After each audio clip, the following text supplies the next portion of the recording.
The biggest regret of my life. It's ruined so much stuff. The effects it's had on my personal life, it's not worth it.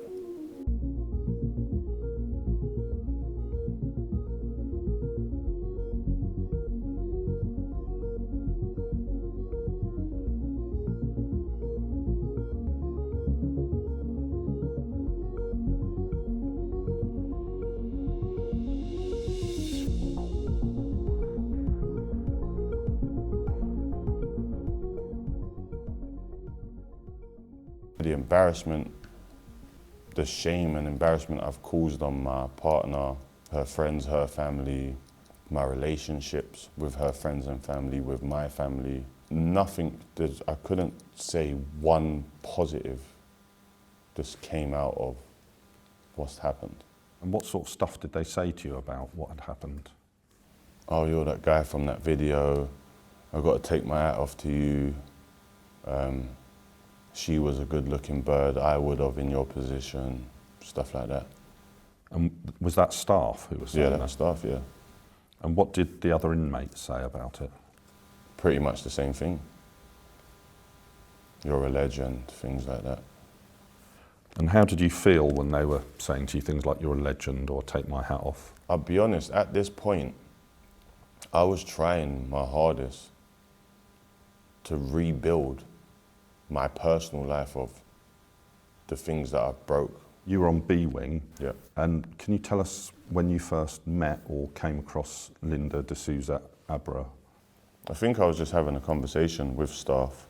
There was other staff there, and they asked me what my name was, and I gave my social media name. Then I got a message that night. You got a message, and who was the message from? That was from Linda. You got a message from Linda, and where did you get the message? On Instagram. It said, here's my snap, delete this message. Then we would we was on social media, but then we'd speak on the landing. Right. But just normal stuff, like, what do you do out of work, or she's into the gym, or I'm into the gym. And what were your impressions of her when you first met her? I weren't really sure at first, but very flirty. When you're in prison, you just think, right, you're gonna stick by these rules, just lock up at this time. So I didn't know, it was a bit of a shock really.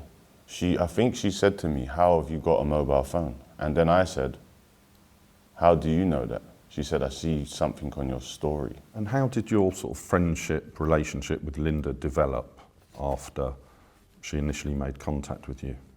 It initially started because she had a conversation with someone else about takeaways. Yeah.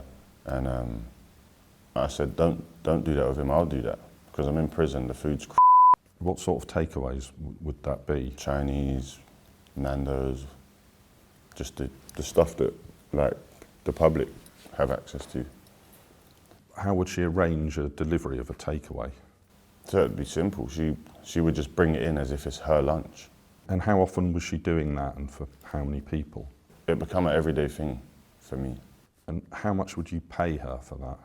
£150 each takeaway. That's an awful lot of money to be paying on takeaways. How much, so that's £150 for £10 worth of food, would that be? I would say about £30–40 worth of food, yeah. So then with the food stuff, obviously there was trust built because she's bringing in food. I'm not sure how it initially got physical, but it led to that. Did she initiate it, or was it you? I think both. And what were your impressions of her, sort of the fact that she was a prison officer? Did you find her attractive?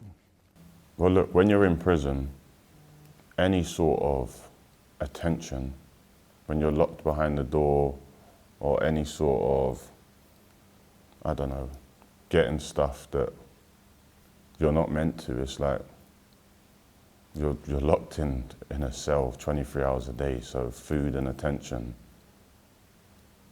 is good, I suppose.